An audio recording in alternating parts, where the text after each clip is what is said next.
Well, good morning, everyone. Thank you so much for taking the time to be here to join us today. We will be sharing information about our TRiO program, Student Support Services. We have Tracy here today who will be sharing all this information.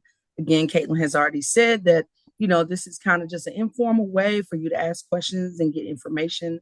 If you do have questions, please put them into the chat and we will have some designated time for Q&A at the end. We also say, if you could try to not ask anything too specific in this space, as we won't be able to cover anything very specific, but we will be able to answer general questions and information. My name is Diamond Montgomery, and I serve as the Assistant Director of Family Engagement here in our Office of Parent and Family Programs. And we provide you all with year-round support, information, and engagement opportunities. And so these coffee chats are something that I really enjoy because we do have a lot of people. I mean, we have a couple hundred or at least 100 registered for today. But I like it because you're able to engage with us and connect with our campus partners from wherever you are. You all have high levels of engagement. And so this is something that we're really excited to host through our office. This is a new partnership here today. And so again, if you have those questions, just put them into the chat. And I also wanted to give Caitlin a chance to introduce herself. Thanks, Diamond. Good morning, everyone. It's so nice to see all of you. Thank you for joining us this morning. We are really happy to have you, and especially those of you who are our new families. Like I said, we hope that this is the start of a good, long relationship with our office here, but we're always here to support you throughout your students' time at UC. So starting now, we're here for any kind of questions that you may have while your student's here. So I will turn it over to Tracy. Well, thank you so much, Caitlin. Thank you so much, Diamond. And welcome to all of our UC Bearcat families. My name is Dr. Tracy Davis, and I am the Associate Director for the TRiO Student Support Services here at the University of Cincinnati. I don't know if we're allowed to ask for reactions, but I'm curious to the families that are here, how many of you are familiar with TRiO programs? It's just by a raise of hands. If you could let us know if you're familiar with them. Am I getting any feedback? Anybody? Any raised hands out there? No raised I hands. got a couple head nods, so they might not be too familiar. Okay, wonderful. Then this is for you. So, the TRiO Student Support Services Program is a federally funded program through the federal government. And how come it's not moving? Well, let's see if this will do it. Okay, so TRiO is a group of federally funded programs through the federal government, and it is a collection. TRiO is a collection of programs that are funded through the federal government. Some of you may be familiar with Upward Bound because that is probably one of the oldest and the most popular of the federally funded programs. And that is designed to help high school students transition to college. Educational Talent Search is an opportunity for our younger students to be identified by their school as students that have potential to go into the Upward Bound program. The Educational Opportunities Program works with adults who might be trying to retool or trying to reposition themselves in the workforce. Upward Bound Math and Science really helps students that are interested in those STEM programs, the math, the sciences, pre-med, those kinds of areas to help support those students in those areas. Veteran Upward Bound supports veterans who are trying to reintegrate into the work world or into education. And then there's Student Support Services.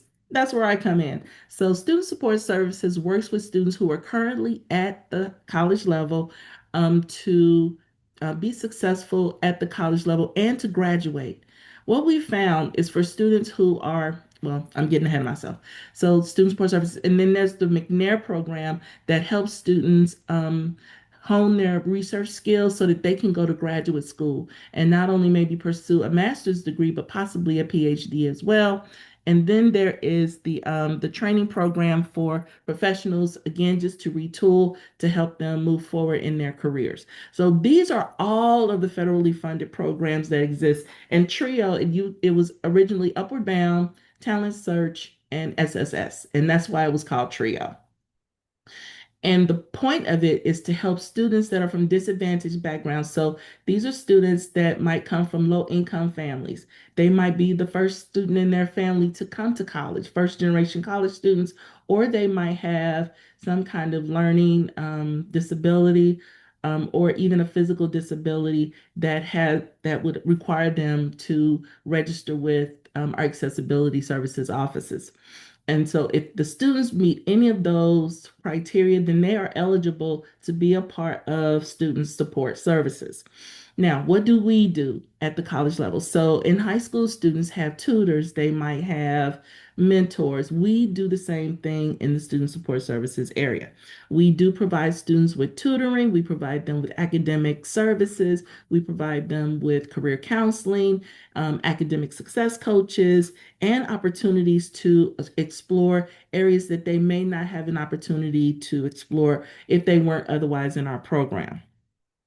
So this is a picture of students celebrating National TRiO Day. National TRiO Day is where we take a look at all of the programs across our campuses and across the nation to celebrate the fact that yes, TRiO still works. What do we help students with? So again, we do time management, problem solving, but we also have access to other kinds of support services that if students weren't involved in TRiO, they wouldn't have access to. So, for example, we all know that our students, bless their hearts, they might not always, get that assistance that they need in the times that they need it, right? Tutoring might close at 5 or 6 o'clock. The library closes at 7 or 8 or midnight, but the tutors aren't there. Our program has access to a program called Net Tutor. And Net Tutor is a 24-hour, 7-day a week, 365-day a year program where students, if they need help in any of their academic areas, writing, math, the sciences, any of those things, that they can log on to this platform and get face to face, one on one assistance with that work. And that's important because, again, at 1 o'clock, 2 o'clock in the morning, because we all know they do it right, 1, 2 o'clock in the morning, they don't have access to anybody, but this particular platform allows them to have that access. Another platform that we have access to is a program called COPES, and that is a career development platform that helps students identify different areas in a potential career, how their skills, how their experiences, and how their interests might move them into a potential career that is going to be right for them. So those are just two, right? And so some of the other really cool things that we do. This is a picture again from the students at the National TRiO Day. But some of the other cool things that we do is we go on graduate student tours. And we just got back from one this past March where we took a tour down to Kentucky, Louisville, and Knoxville. And there'll be a couple of more pictures in here from that. So, what are the requirements of the program? What do students need to do, right? We can't do all the work. We have to put some onus of the students.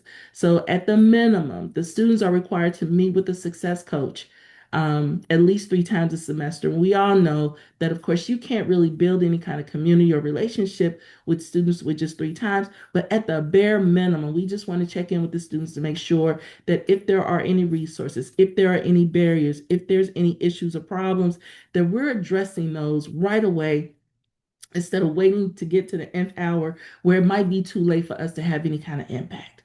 And so we want to make sure that we're meeting with those students 3 times. Typically, we meet more than that because they get to know us and they want to talk to us more and things come up. And so they typically meet with us more than that. But if not, that's at least what they have to do.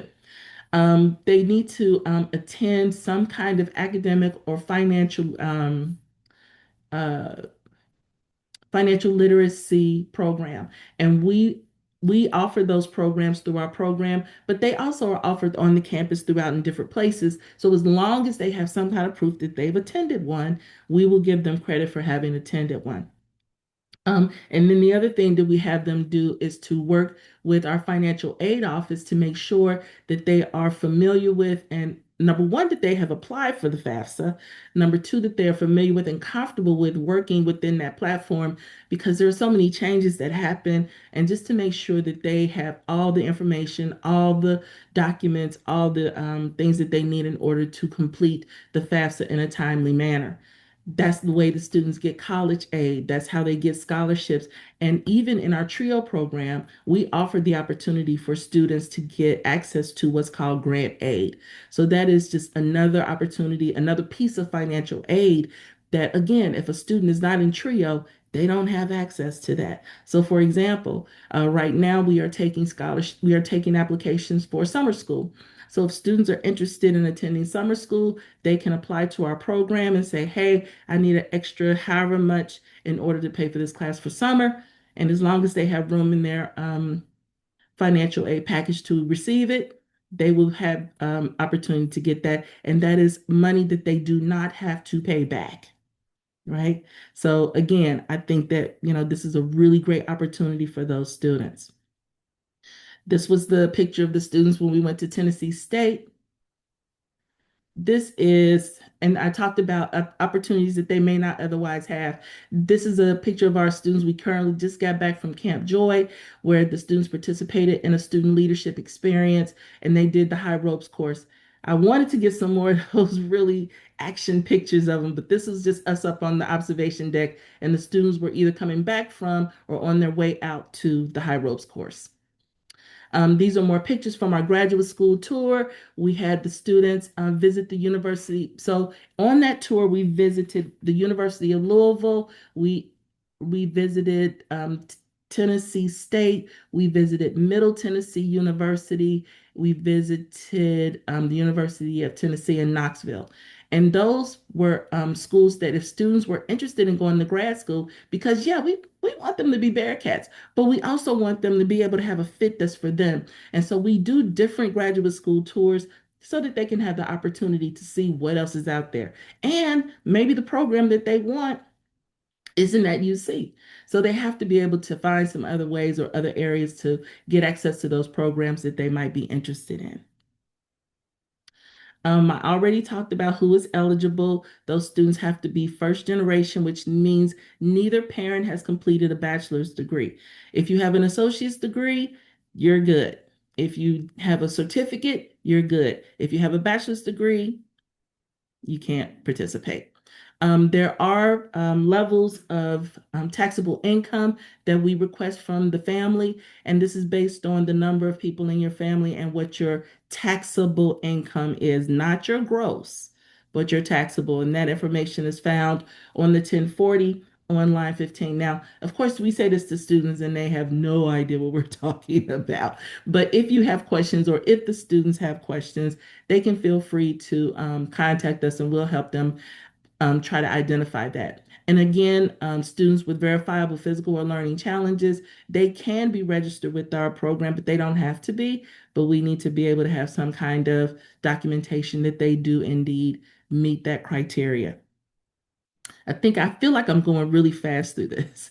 These are some more pictures of our students. We took a group of students to Columbus for a student leadership conference, and that was from all over the state of Ohio. So these students were able to interact with and meet other students from other TRiO Student Support Services program, Upward Bound programs, and one of our students was even nominated as a trailblazer leader. So again, our job is not just to help those students be successful academically, but to begin to form and develop leadership skills within these students. And this was just one way to do that.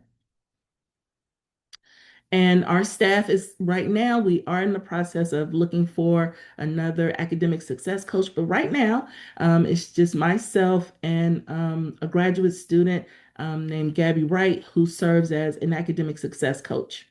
Our program serves 140 students right now, so our loads right now are pretty heavy. But again, we are in the process of looking for a third academic success coach. So if you want more information, you can scan one of these QR codes. The other one is just to scan for the application. So if you are interested or you think that your student might be eligible for this program, or you want to be able to say, hey, might want to get in on this, feel free to take a picture of this or scan the QR code, share with your student. And if you have any more questions, you can email us at the email below, triossclifton@uc.edu. And Diamond, guess what? That was the presentation. But I'm going to go back to this one. That sounds good. We did have some questions come into the chat. One, Wonderful. one is if the student has a 504 plan in high school, do they qualify to participate? Yes, they do, as long as they transfer that or make sure that our Accessibility Resources Office knows that they have that 504 plan, they're good to go. Oh, and by the way, they can be either or. So they can be first gen only, they can be disabled only, and they can be first gen only. Ideally, we want them to have a combination, but if they are any of those three, they are eligible to apply. Now, if they only have one of those things, one of those criteria, then we typically might waitlist them depending on, how many students we need from different areas. But again, I don't want to get into the weeds on that. But I just want you to know that if maybe your student is not first gen, but they have a disability, they are still eligible to apply to the program. Thank you. If a student applies for this program, does it transfer or apply to our regional campus as well?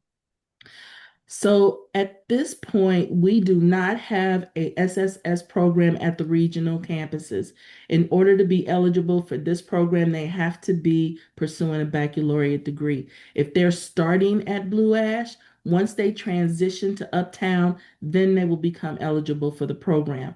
But for as long as they are students at Blue Ash, they are not eligible for the program. We did have that program at Blue Ash, but it wasn't renewed for this year. If the student is currently a sophomore, is it too late for them to join the program? Absolutely not. If a student meets those criteria and they're a sophomore, we take them as juniors, we even take them as seniors. They're still eligible to apply to the program. Now, here's the thing, here's the kicker. So, for students who might be interested in pursuing the grant aid, they have to have been with the program for at least one semester. So, if a student comes in, let's say they apply today and they're accepted into the program today, they wouldn't be eligible to request grant aid until the fall because they haven't been with us a full semester. So that would be the only caveat that I would say would be kind of a sticker. But other than that, they would still have access to all the other programs, all of the trips, all of the excursions, all of the platforms that the students have access to. Tracy, can you talk about how the TRiO services are different from the accessibility resources offices services that they offer? Right. So we have a partnership with all of those resources on our campus. So we work closely with our tutoring services. We work closely with our career development services. We work closely with accessibility resources. The difference is that we offer the academic success coaching. So while the student might not be able to have a mentor in accessibility resources, I know they meet with people, but this is a different kind of relationship that we're building. So we offer those students the opportunity again, if there are other areas within their life that they're dealing with and they need a resource or need a barrier removed, that's where we come in. So accessibility resources is responsible for making sure that, okay, if there's anything in the classroom that they need to have an accommodation for, if there is something on campus that they need an accommodation for, then they can work through accessibility resources to have those kinds of things taken care of. Whereas we take care of the things on the academic end, making sure that you're meeting with your advisor, if you're having problems with your professor, how can you approach them? If you're having problems in your classes, what are some options for you? If you're having problems with your roommate, what are some options for you? If you're homesick, what are some options? So we work with those students on that level. So that's how it differs from accessibility resources. Thank you. The next question is how many students are accepted into this program, or is it on, or the applications on a first come, first served basis? Right now, we are still in the recruiting phase because we didn't start recruiting our students until September, this past September. So we can take up to 140 students. And right now, we are at 105. So we still can take about 30 or 40 more students. And then any students after that, they can be put on a wait list. Okay, this one says if they're not first generation but demonstrate a financial need, are they eligible? If they're not first generation, if they would have to fall into one of those other two areas, either be meet those low income standards or be registered or have a documentable disability. So, like I said, they don't have to be first gen, but they have to be able to fall into one of those other two categories and they would still be eligible for the program. Okay, I want to make sure. Those are some great questions, by the way. Tracy, can you talk a little bit about why a combination of the criteria for joining TRiO would be preferred versus students who meet one of the three? I don't want to get into the weeds with this. It is part of the federal grant that we wrote. So, as part, when you write these federal grants, the government says these are the type of students that you can serve. Low income, they give us the guidelines. So, it's low income, first gen, low income, disabled, or disabled. Those are the combinations that they want us to have. Yes, they can be first gen and disabled, they can be low income, they can be any of those things, but the ones that we need the majority to be is first generation, low income. Um, and like I said, I don't want to get into the weeds on this, but again, we know from lots and lots of research that first generation low income students typically have more barriers and less resources than other students. And so we wanted to make sure that if we have those groups at the university, that we can be able to support them and serve them first. Thank you. That's the part I was looking for. Yeah. Thank you. Does a student, if they get into this program, do they have to apply, like reapply every year? No, once they're in TRiO, they are in TRiO forever. And so even, once they graduate, even now they become TRiO alum. And there are TRiO alumni programs out there where students can stay in touch with the TRiO program. We ask them, maybe to become mentors. If they have internships or co-op opportunities, they can make those available to our TRiO students. If they have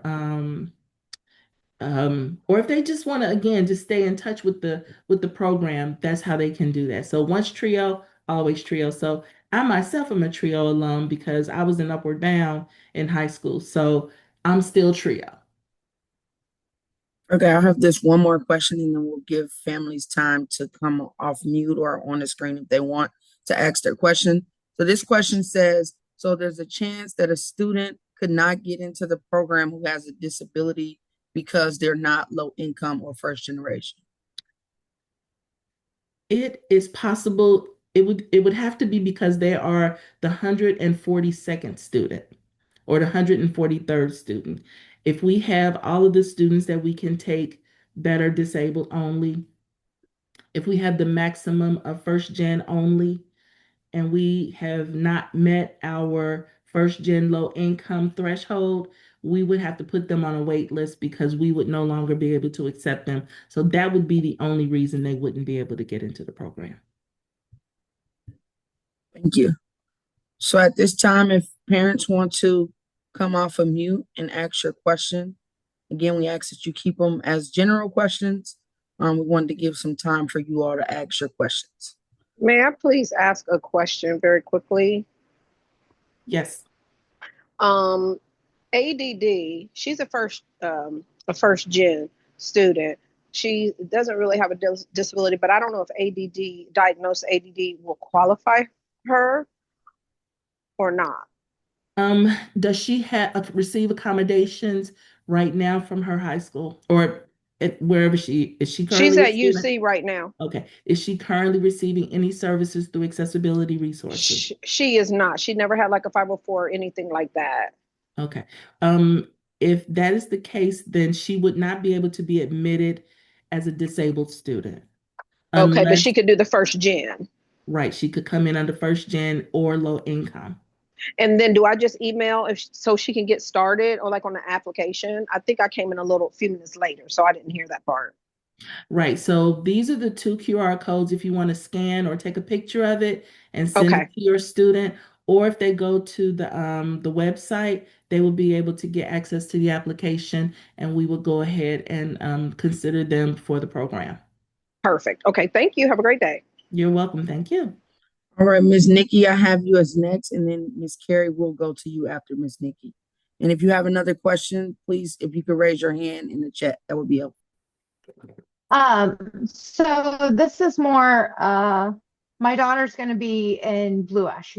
She's graduating high school this year and she's going to do her pre-med at Blue Ash before switching over to main campus. So this is more eventuality. She is autistic and first gen. She has an IEP in school. She's 19, graduating high school now, Mhm. and she's going into she wants to be a forensic pathologist, so she has to go through med school. Um, so she wouldn't be able to apply until she transfers from Blue Ash to main campus, and I understand that. But would you help her with things like she's got to do clinicals and residencies, finding a residency that's more on a pathology link, as opposed to something like that? Is that something that you would be able to assist with? Like, I know like we talked about a lot of the like fun things you do and some of the tutoring and things like that, but like as far as like advocating or like if she starts to get anxiety, because she already is in high school now getting anxiety about some of that, it's more excited. Would you guys be I able can to imagine. like talk her down? Like I'm trying to think of like how this would then help her um, in that long run. So I can be like, hey, they have these services. You're not even going to need to worry about it. It's fine. Right. So again, that is where our academic success coaches come in. I always tell students we are about providing resources and breaking down barriers. So if the student is coming in and they're a little anxious, then we would be able to, again, we partner with our CAPS office, which is our counseling office, to make sure, hey, if you're experiencing this, have you had a chance to talk to blank? Oh, so you're looking for a residency or an internship or a co-op. Have you had a chance to work with the career services office? Here, let me refer you to blank. Or if they're feeling like that's too overwhelming, then we as a partner, she and I might video chat with or go and visit said office or said person just to make sure that they are taking advantage of those resources that can help her. The departments that they are in, a lot of times they have very specific um, types of requirements. And so if the student is confused about those kinds of things, again, as their academic success coach, I would say, hey, let's sit down with your academic advisor or your departmental chair or your instructor so that they can explain it to me. I can explain it to you, or we can both be on the same page about what needs to happen. So again, it really is just making sure that they have another level of support for them to be successful. We have students right now that are autists on the spectrum, who are in some very challenging majors.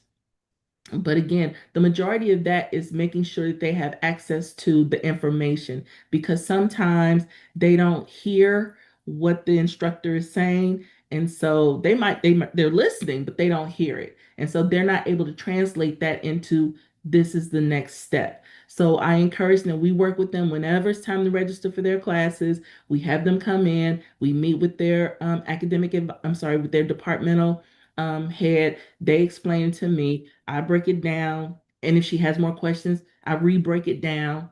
If there are more questions, I re-break it down until she is comfortable with the information that she's hearing and knows what her next steps should be. So, yes, we do provide that kind of support outside of just them seeing an academic advisor. But we encourage them to let them help us work closely with all of those agencies, the departments and their faculty members and their advisors. Thank you. Perfect. So you become like you're an advocate for the student sometimes when they can't find the appropriate language needed to explain where they're struggling, or if they're hyper focusing on the wrong thing and not necessarily what they need to That part. focus on. That part. Got it. Thank you. You're welcome. So I think I'm up. First of all, I just want to say I think this program is fantastic. I commend you all for the work that you're doing here, and I love the community aspect that's being created. My question is, if my son, or my son most likely may not qualify, we definitely don't fit the first two criteria. He does have the 504 plan, but my curiosity comes in, what other resources does UC offer? I'm hoping in this meeting I can have some links to do some more investigative work to help ensure that he's got set up for success moving in. I appreciate the link to the accessibility component, so we'll reach out there. But are there other tools or resources that you can lead me in that direction to help ensure he's set up? So within the department, they also have academic success coaches. So Okay. TRiO is not the only place where he can get an academic success coach. We encourage students to develop a relationship with their academic advisor, because academic advisors can not only serve as the person to help you with your classes, but they can also serve as people to provide you with resources as well. Students, what year is your student? He'll be an incoming freshman. So we're new to this process. I have another child that's at Ohio University, but what we're finding is that everything's different in all of the different universities. So just learning how to navigate the processes and where things are located, is just new. So I'm hoping if you can guide me to where I can go, just want to set him up for, again, the best success I can. So the other resource that they would have access to is all first year students are required to take a first year experience class, either through their department, or I know the one that I'm going to be teaching is PD 1015. And it's a first year experience class that introduces the student to the university, find out what their next is going to be, but also to introduce them to those resources that can help him on campus.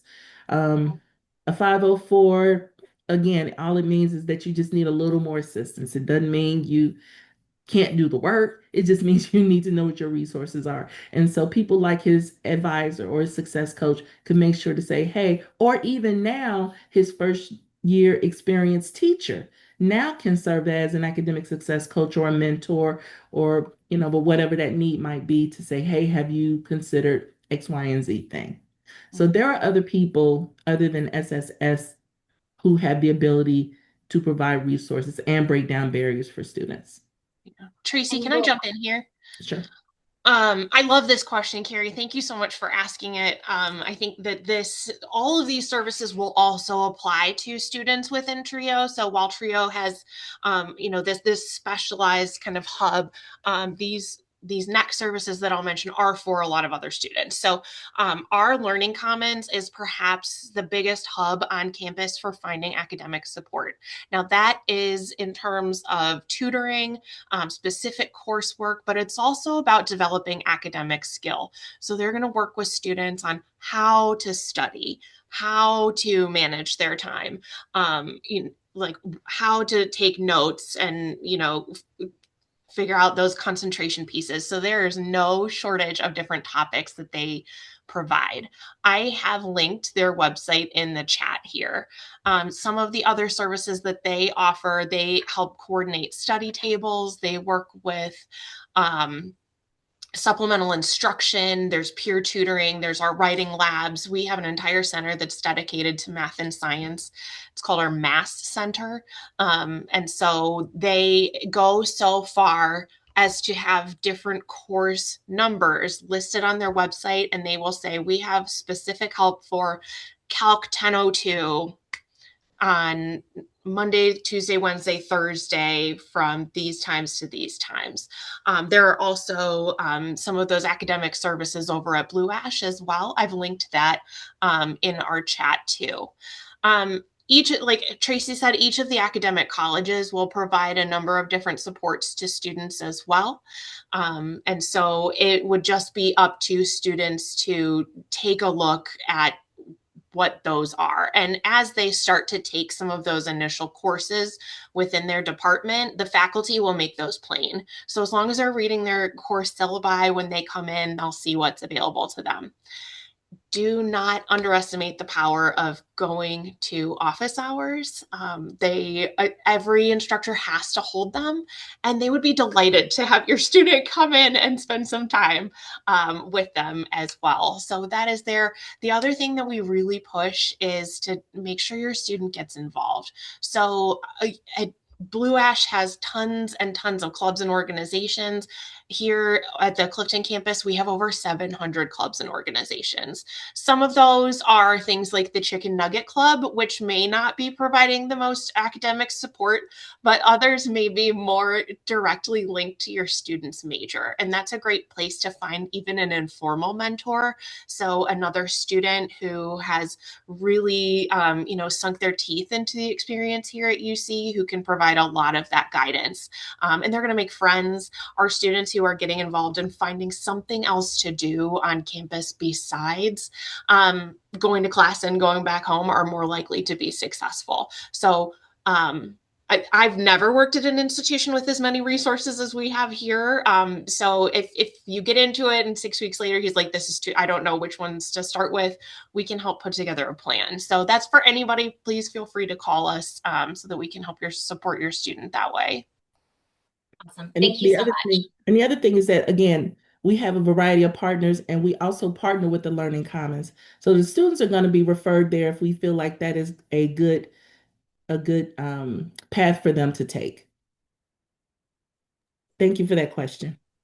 Yes, those were very helpful tips as well and resources, Caitlin. On my screen, I have Miss Victoria, and Nikki Taylor, and then Eve.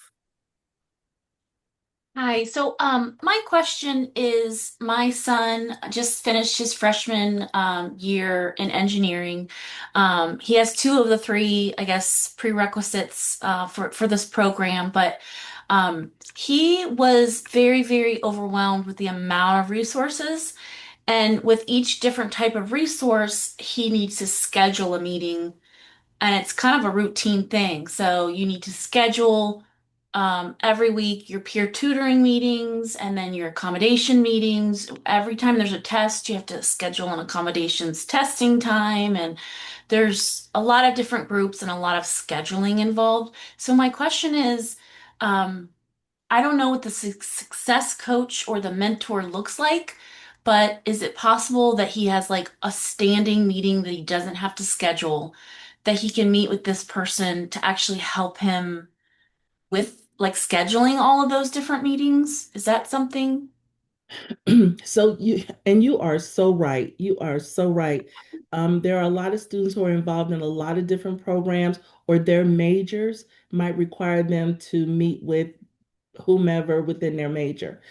What we tell students that is, as long as you're meeting with somebody, as long as there is a way for us to communicate with somebody that you're talking to, so that we can make sure that nothing is falling between the cracks, we will work with you about whether or not you need to have those 3 meetings with us, because we understand that, when you're in a major, or if you're with a department, or you're in a program that requires you to meet with your peer tutor, with your academic success coach, with your instructor, with your group, it's a lot. I get it. And trust me, I'm the first one to say, hey, I do not want to overwhelm you. We're here to help, not harm. We still want you to be a part of the program, because I think that there are other things that we can still provide that other departments and other programs are not.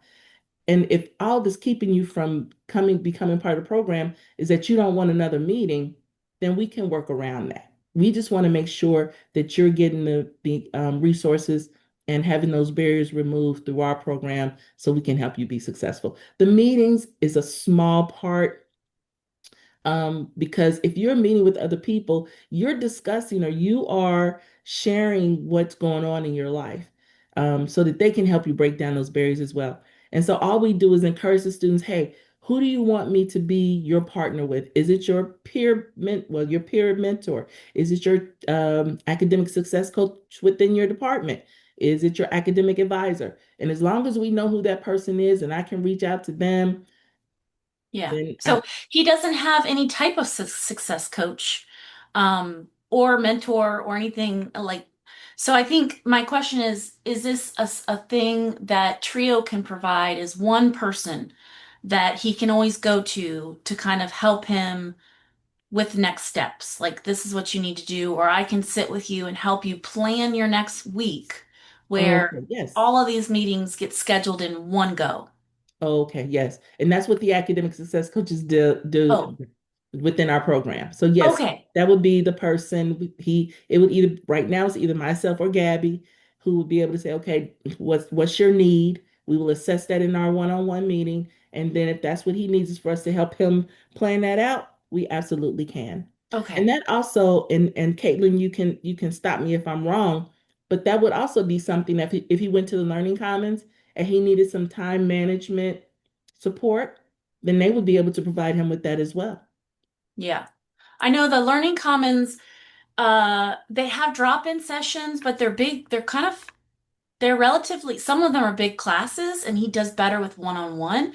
So for peer tutoring, he has to set up for each class, he has to schedule a peer tutoring, and it can't be like a standing meeting. He has to do it every week, and Oh, I think that's the problem. and that's inconvenient. I know, I know, I know.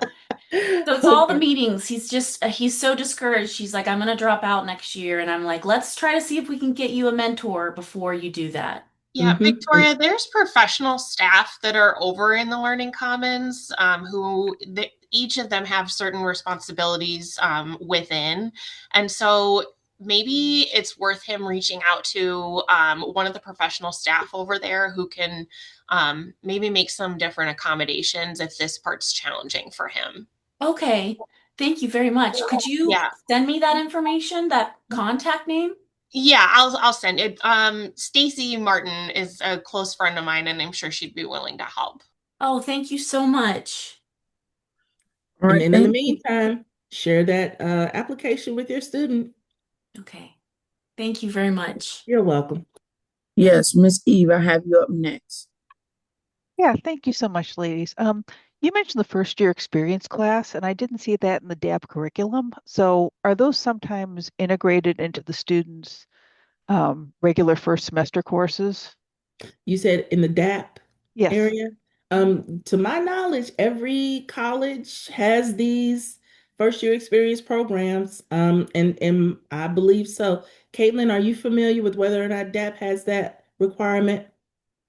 I think it's a university requirement. So it either has to come through the department or it comes through the college.